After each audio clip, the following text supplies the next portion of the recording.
got summoned for injuring my neighbor's kid who hurt herself on my property. Posted on our /BestOfRedditorUpdates. Plus one update.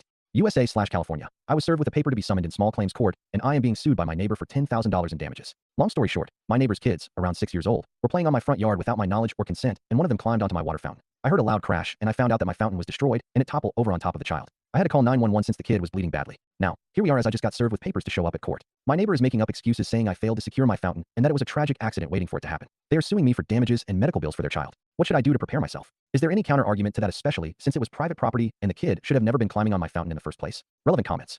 Commenter 1. I think they would have to prove it was an attractive nuisance, which I guess means if your fountain looked like a water slide you might be in trouble, but otherwise. Second, homeowner's insurance. Opie's response.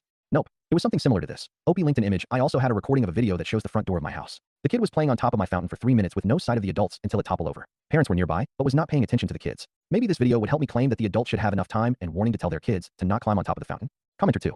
Have you had the fountain for a while, or is it new? Have the kids climbed on it before? If it's been there for a long time, and they've never climbed on it before, it seems like it would be tough for the parents to prove the attractive nuisance angle. Opie's response. The fountain has been there for a while, at least 5 years. I have secured the top piece of the fountain and the second level with Gorilla Glue to ensure that wind won't just blow it over, but never would I imagine that a kid would climb on top of it. Plus, the fountain was surrounded by rocks and flowers, and they have to walk over those things before being able to touch the fountain. Update.